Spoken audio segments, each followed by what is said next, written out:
Salam sejahtera, anda bersama saya Reza Zulkafli dan ini Niaga Awal. Kita mulakan dengan perkembangan luar negara. Saham di Jepun dibuka tinggi dalam dagangan awal hari ini dan kebanyakan bursa di Asia ditutup untuk cuti umum. Sementara itu, indeks FBM KLCI diunjur dalam jajaran 1,570 hingga 1,600 mata minggu ini dengan pelabur dijangka menumpukan kepada jumlah dos vaksinasi COVID-19 harian.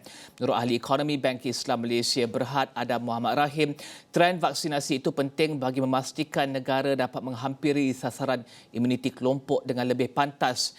Tambahnya, ini akan membolehkan pembukaan semula aktiviti perniagaan secara besar-besaran. Adam berkata pelabur akan menumpukan kepada mesyuarat Jawatankuasa Pasaran Terbuka Persekutuan FOMC Amerika dari 15 ke 16 Jun ini.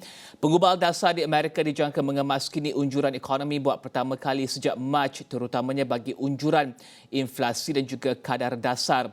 Menurutnya, negara lain yang juga akan mengadakan mesyuarat keputusan dasarnya termasuk Indonesia dan juga Indonesia pada Khamis. Sementara itu, ringgit dijangka diniaga dalam jajaran 4.09 hingga 4.11 ringgit kepada $1 minggu ini. Ini apabila Malaysia mensasar mencapai sasaran 150,000 suntikan dos vaksin COVID-19 setiap hari. Menurut ahli ekonomi Bank Islam Malaysia Berhad Adam Muhammad Rahim, data terkini daripada JKJAV berkata sejak 8 Jun, jumlah suntikan dos vaksin COVID-19 di Malaysia melebihi 150,000 dos setiap hari. Tren berterusan vaksinasi itu penting bagi memastikan negara dapat menghampiri sasaran imuniti kelompok dan pembukaan aktiviti perniagaan yang lebih pantas. Sementara itu, Adam berkata berita Arab Saudi menarik kembali komitmen pengurangan pengeluaran sukarelanya akan boleh menyebabkan penurunan harga minyak yang seterusnya menghadkan sebarang kenaikan ringgit. Sementara itu, kadar inflasi Amerika melonjak kepada kadar tertinggi sejak 2008 di tengah-tengah penularan pandemik COVID-19. Active Trades berkata melihat kepada angka itu secara keseluruhannya jelas inflasi meningkat namun tidak setinggi seperti yang dibimbangkan. Katanya petunjuk makroekonomi utama adalah pada Khamis ini apabila tumpuan terarah kepada mesyuarat Jawatankuasa Pasaran Terbuka Persekutuan FOMC. Tambahnya, sekiranya FOMC tidak begitu memberi perhatian kepada inflasi dalam laporannya, dolar Amerika dijangka terus lemah berbanding ringgit.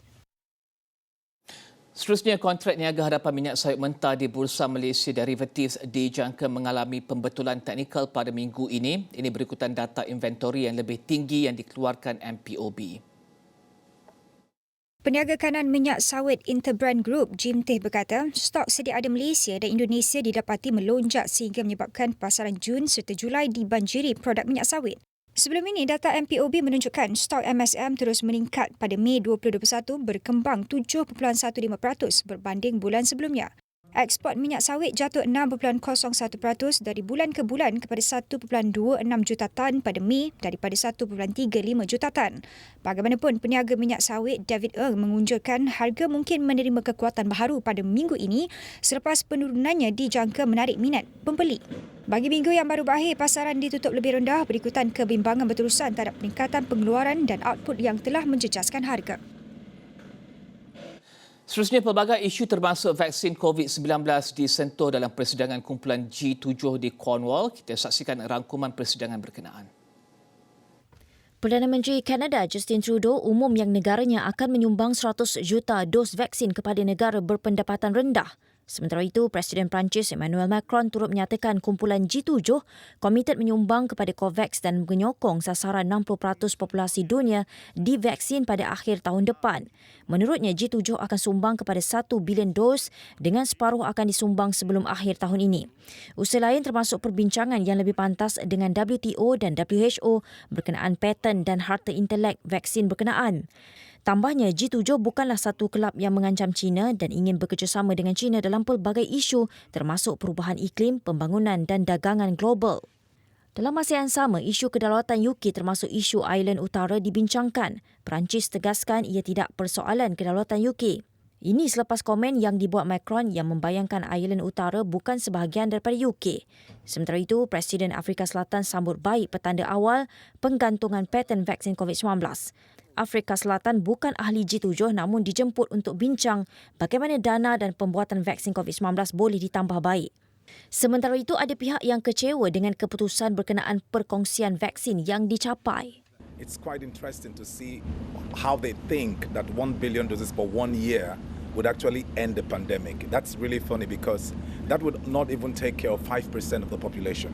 And so it's kind of disappointing because the whole world was really looking up to this richest country that come together, hoping that they could mobilize as a group, to really try to end the pandemic on time. Because the longer it stays, of course, the whole world suffers from that. But we just believe that this is inadequate. It doesn't show the urgency that is required. WHO menyatakan sebelum ini yang dunia perlukan 11 bilion dos untuk memastikan 70% penduduk dunia menerima vaksin dan akhiri pandemik ini.